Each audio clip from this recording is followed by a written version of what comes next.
ભક્ત ગોરા કુંભાર.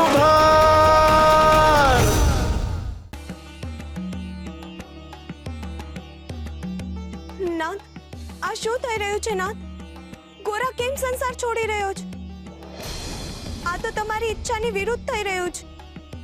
તમે સિદ્ધેશ્વર દ્વારા એને સંદેશો મોકલાવ્યો, પરંતુ એનો તો કોઈ અર્થ જ ના સર્યો.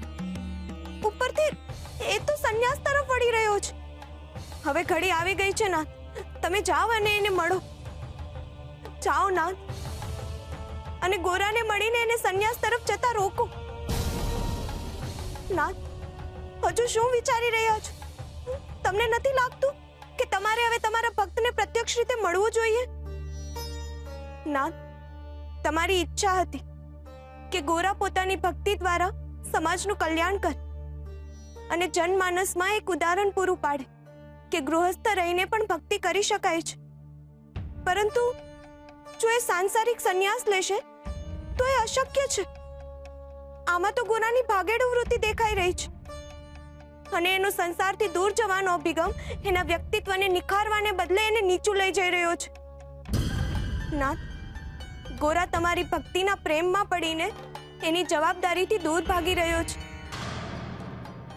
એ ભૂલી રહ્યો છે કે બીજું પણ કોઈ છે જે એની ભક્તિ કરી રહ્યું છે. નાથ, સંસારમાં પડ્યા પછી સંસારને છોડવું એ તો ભક્તિનું અપમાન છે. તમે જાઓ અને એને સમજાવો કે એના ભાગ્યમાં ગૃહસ્થ જીવન લખાઈ ચૂક્યું છે. હવે એને એ જ દિશામાં આગળ વધવાની સાથે જ ધર્મ તરફ વળવાનું છે. કર્મને છોડીને ધર્મને એ નહીં અપનાવી શકે. નાથ, જુઓ, ગોરાની પત્ની તુલસી કેટલી આનંદિત છે. એ કેટલા હોશ સાથે રસોડામાં જઈને પકવાન બનાવી રહી છે, અને પકવાનની સાથે એના મનમાં સપનાઓ પણ પાકી રહ્યા છે, જેમાં એ ગોરા સાથેના નવા જીવનના શુભારંભની આશાઓ લઈને બેઠી છે. અને બીજી બાજુ ગોરા એ જ સપનાઓને તોડવાના અભરખા બનાવી રહ્યો છે. નાથ, એને તુલસીનું પણ વિચારવું જોઈએ ને. જે પ્રેમ કરે છે એને છોડવું તો અધર્મ છે. કંઈક કરો નાથ, નહીં તો ગોરાના જીવનમાં અનર્થ થઈ જશે.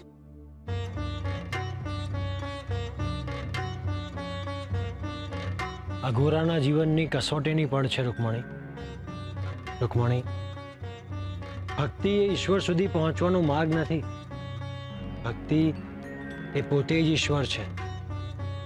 શ્રદ્ધા એ પોતે જ પરમેશ્વર છે. એટલે ત્યાં સુધી પહોંચવું એ ઈશ્વરને પામવા બરાબર જ છે. ગોરાના જીવનમાં આવેલી આ પળ એના ધર્મ અને કર્મના સંતુલનના ન્યાયની પળ છે. હવે એણે ભક્તિ અને એની ગૃહસ્થી વચ્ચે સંતુલન જાળવવાનું છે, અને આ સંતુલન એની ભક્તિની ઉચ્ચતા સાબિત કરશે. બસ મારે એને આ જ કહેવાનું છે.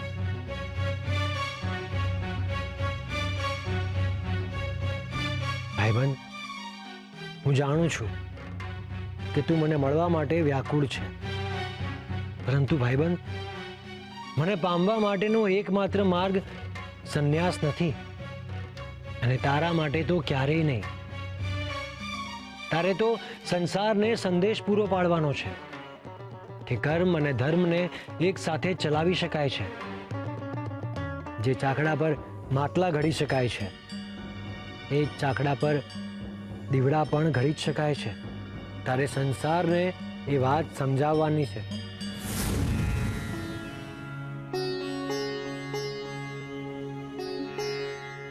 કઈ કામ હોય તો યાદ કરજો ભગતના. હવે હું ફક્ત હરીને જ યાદ કરીશ.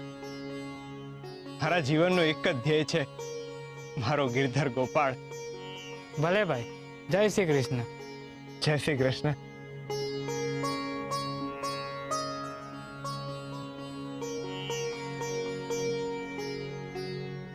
હરી, તમારા માર્ગની એક અડચણ તો ટળી. હાલો, હવે થોડા ભજન ગાઈ લો.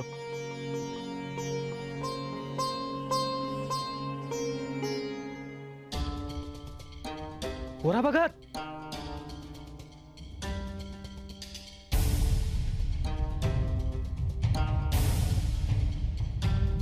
કોણ છો તમે?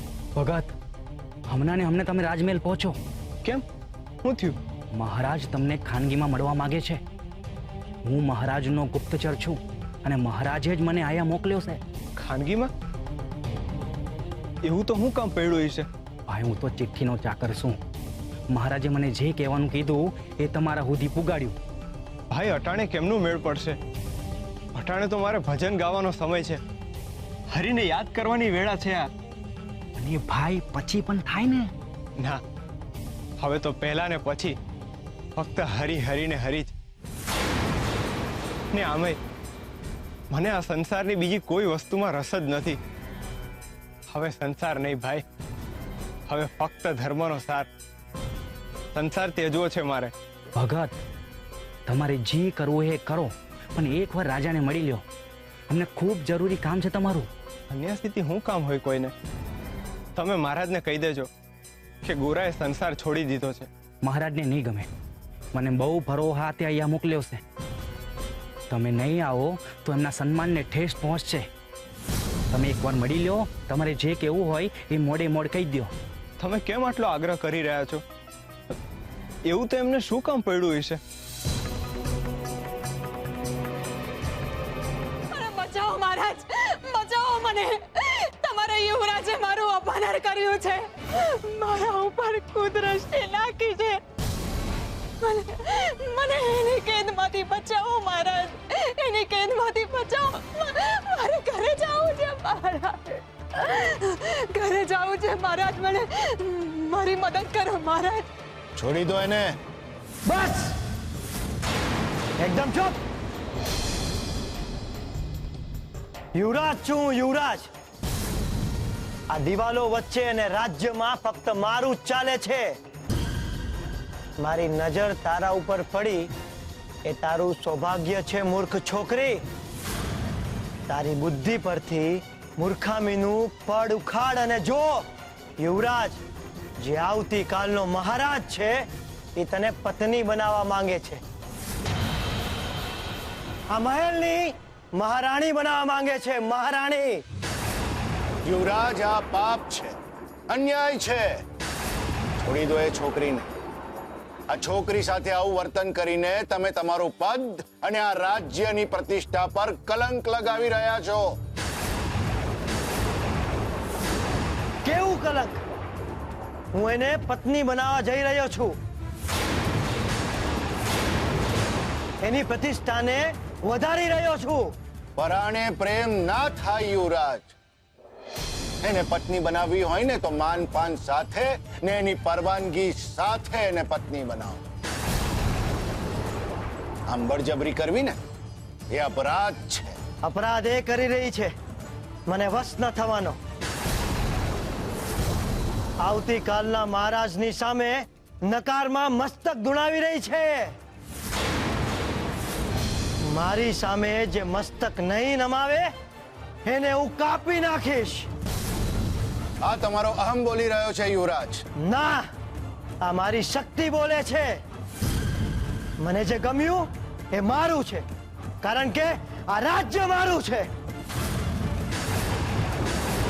અહીંયા બધા મારી ઈચ્છા અને મારી કૃપાથી જ રહી શકે છે પિતાશ્રી. મારો ઉપકાર છે બધા ઉપર. જેમ મેં આના બાપ ઉપર કર્યો ઉપકાર એને છોડીને, તો એના બદલામાં મને જે જોઈએ એ એને આપવું જ પડે ને પિતાશ્રી. પતન તરફ જઈ રહ્યા છો યુવરાજ. સ્ત્રી તો લક્ષ્મીનો અવતાર હોય છે અને લક્ષ્મીની આવી બદનામી સર્વનાશ તરફ લઈ જશે તમને અને આ રાજ્યને, બંનેને. મને ડરાવી રહ્યા છો પિતાશ્રી? કોણ કરશે મારો સર્વનાશ? આ છોકરી કરશે મારો સર્વનાશ. અરે આને તો હું મારી દાસી બનાવીને રાખીશ, મારી મરજીનું રમકડું બનાવીને રાખીશ.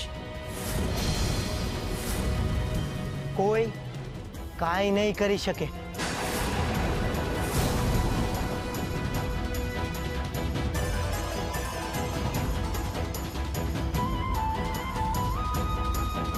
તું ચિંતા નહીં કર. પ્રેમથી માની જઈશ તો હું તને પ્રેમથી રાખીશ. પ્રેમથી આ મહેલની મહારાણી બનાવીશ. નથી બનવું મારે આ મહેલની મહારાણી. જ્યાં તમારા જેવા લોકો રહેતા હોય એ જગ્યાને બંધ કરો છો.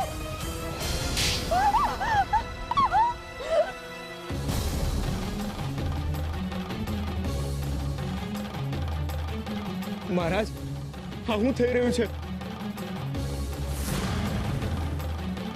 સારું થયું ગોરા ભગત તમે આવી ગયા. અમારો દીકરો હાથમાંથી નીકળી ગયો છે. અહંકાર એના મનમાંથી ઉભરાઈ રહ્યો છે અને અન્યાય અને અનર્થની બધી સીમાઓ એ પાર કરી રહ્યો છે. ગોરા ભગત હવે તમે જ એને સમજાવો, એને જ્ઞાન આપો અને સાચો માર્ગ બતાવો. એક પણ શબ્દ નથી સાંભળવો મારે. આ મારો શિકાર છે અને આને હું જ સિદ્ધિ કરીશ. સિપાહીઓ જાઓ, એને લઈ જાઓ કારાવાસમાં. જ્યાં સુધી આની શાન ઠેકાણે ન આવે ત્યાં સુધી એને કારાવાસમાં રાખો. ભૂખ અને તરસની પીડા જ એને સમજણ આપશે. ત્યાં સુધી હું બીજાની શાન ઠેકાણે લાવું છું. નહીં નહીં મહારાજ, લઈ જાઓ અને નહીં મહારાજ, મહારાજ બચાવો. નહીં બચાવો મહારાજ, બચાવો મહારાજ, બચાવો મહારાજ, મહારાજ. તું મને શિખામણ આપીશ? બહુ શોખ છે તને ભગત વેડા કરવાના. પોતાની જાતને વધારે પડતો જ જ્ઞાની સમજે છે તું. તમે ખોટું સમજી રહ્યા છો યુવરાજ. હું અહીંયા કઈ સામે ચાલી ન થયો. તો કોણે બોલાવ્યો છે તને?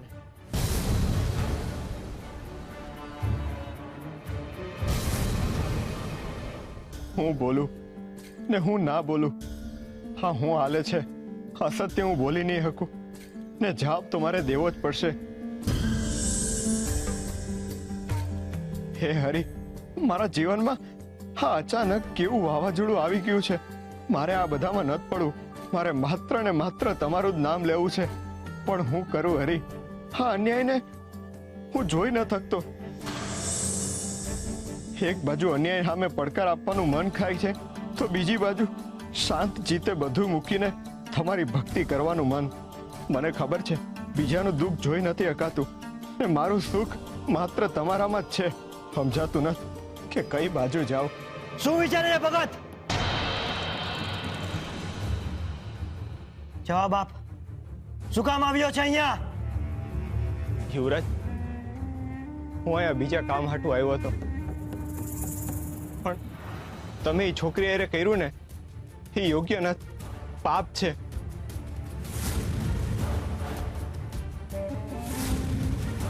માફ કરજો યુવરાજ, પણ મારાથી જોવાનું નહીં. તમે એ છોકરી હારે કર્યું ને એ યોગ્ય નથી. શું બોલ્યો તું? યુવરાજ, મહારાજ જેવી દ્રષ્ટિ રાખો. જુઓ એમની સામે કે એ કેટલા દયાળુ છે, હરિભક્ત છે. તમારા બાપાએ ઊભી કરેલી લાજ, એમની આબરૂ ને એમની પ્રતિષ્ઠાનું તો માન રાખો. માફ કરજો યુવરાજ, પણ માધવપુરના રાજા હજી મહારાજ જ છે. એટલે આ રાજ્ય અને ગામમાં હું થવું જોઈએ એનો નિર્ણય તમે લ્યો એ યોગ્ય નથી. ઉપરથી તમારે એમના નિર્ણયનું માન રાખવું જોઈએ, એમની આજ્ઞા માનવી જોઈએ. યુવરાજ, મારું માનો ને આ છોકરીને છોડી દો. કોઈને પીડા આપવી એ તો પાપ છે ને પરાણે કરેલી પ્રીત ને ભક્તિ બે નકામા છે. હટ કરીને હરી ન મળે. એને મેળવવા હાટું તો એને રીઝવવા પડે. આ છોકરીને છોડી દો યુવરાજ. હા યુવરાજ, હું તમને આદેશ આપું છું કે તમે હમણાં ને હમણાં એ છોકરીને છોડી દો. શું તમે મને હુકમ કરો છો પિતાશ્રી? હું આ રાજ્યનો રાજા છું, એટલે એક બાપ તરીકે નહીં, આ રાજ્યના મહારાજા તરીકે તમને આદેશ આપું છું કે એ છોકરીને છોડી દો, નહીં તો એનું પરિણામ સારું નહીં આવે. હું મારી પ્રજાને પ્રેમ કરું છું. પ્રજા એ રાજાની દાસ નથી હોતી, એ રાજાની જવાબદારી હોય છે યુવરાજ. પ્રજાનું રક્ષણ કરવું એ રાજાની પહેલી ફરજ છે. પ્રજાનું રક્ષણ કરવાની જગ્યાએ પ્રજાનું ભક્ષણ કરી રહ્યા છો યુવરાજ. તમારે રાજા બનવું છે ને, તો રાજા બનતા પહેલા એક સારા માણસ બનતા શીખો, જેની અંદર પ્રેમ, દયા, ઉદારતા અને કરુણા નથી હોતી ને, એ રાજા બનવાને યોગ્ય નથી યુવરાજ. જે મનમાં હરીને રાખે અને ન્યાયપ્રિય જીવન જીવે ને, એ જ રાજા સાચો અધિકારી છે એના પદ માટે. એ સિવાયના રાજા તો માત્ર કહેવાના રાજા હોય છે, પણ પ્રજાને મન, એનું માન માત્ર 2 કોડીનું હોય છે યુવરાજ. તમારા જેવા સ્વાર્થી અને ક્રૂર રાજાને પ્રજા સદાયને માટે ધુત્કારે છે યુવરાજ. તમને પ્રજાનો પ્રેમ ક્યારેય નહીં મળે. આજથી સારા કામની શરૂઆત કરો અને તમારા પાપોનું પ્રાયશ્ચિત કરો. અને હું પણ તમે કરેલા પાપોનો સાક્ષી છું, એટલે પ્રાયશ્ચિતની શરૂઆત પણ હું જ કરીશ. હું રાજા શૂરસિંહ આ રાજ્યના રાજા હોવા બદલ તમને અપરાધ કરવા બદલ સજા આપું છું. સજા? અને એ પણ યુવરાજ ને? તમે યુવરાજ હતા, હવે નથી રહ્યા. હું આજથી, અત્યારથી જ તમારી પાસેથી તમારું યુવરાજ પદ પાછું ખેંચું છું. અને એટલું જ નહીં, સાથે સાથે આવનારા 15 વર્ષ માટે તમને વનવાસની સજા આપું છું.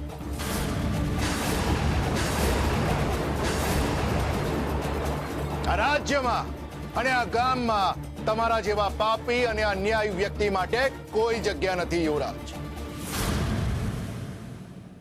વનવાસમાં તમારે એક સામાન્ય માનવીની જેમ જ જીવન જીવવું પડશે યુવરાજ. યુવરાજને તો શું, એક માનવીને મળે એવી સુવિધાઓ પણ તમને નહીં મળે. આ જ છે તમારા અપરાધની સજા. મારા મૃત્યુ પછી ભલે આ રાજ્યના રાજા ભગવાન શ્રી કૃષ્ણ બને, પણ તમે કોઈ કાળે મારી પ્રજા પર અધિકાર નહીં જમાવી શકો.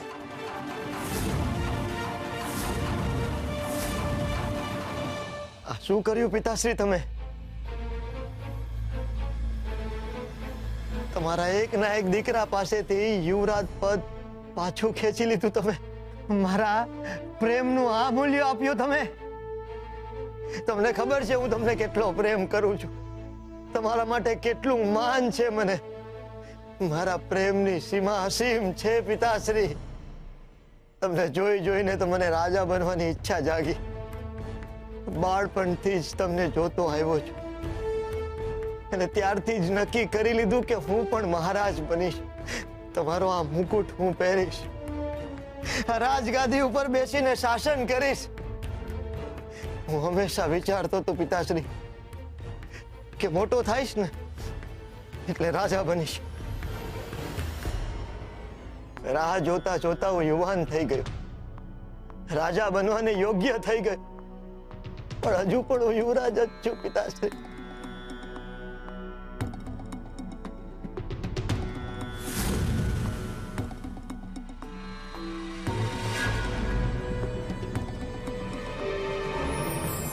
સંન્યાસ, ઘર છોડવું, સમાજ છોડવો, સંસાર છોડવો, એનો અર્થ લોકોની દ્રષ્ટિએ થતો હોય છે સંન્યાસ લેવો. પરંતુ સંન્યાસ લેવો એટલે કંઈ છોડવું નહીં, પરંતુ જે છે એને વધારે મજબૂત રીતે પકડવું. સાચો સંન્યાસ એટલે પોતાને મળેલી જવાબદારીઓને સંપૂર્ણપણે નિભાવવી. ગૃહસ્થ વ્યક્તિ પણ જો પોતાને મળેલી જવાબદારીઓને સ્વીકારીને સમજણપૂર્વક નિભાવે તો એ પણ સંન્યાસ જ છે. ઈશ્વરને પામવા માટે જે છે એને છોડવું એ અજ્ઞાન છે. હું તો દરેકના હૃદયમાં છું. મને પામવા માટે કંઈ છોડવાની જરૂર નથી. હું એનો જ છું જે બધાનો છે. અને જો સંન્યાસ લેવો જ હોય તો ભાગવાની વૃત્તિથી લેવો જોઈએ. કારણ કે જ્યારે એ વૃત્તિનો સંન્યાસ લેવામાં આવે છે ત્યારે ઈશ્વરને શોધવા ભાગવું નથી પડતું.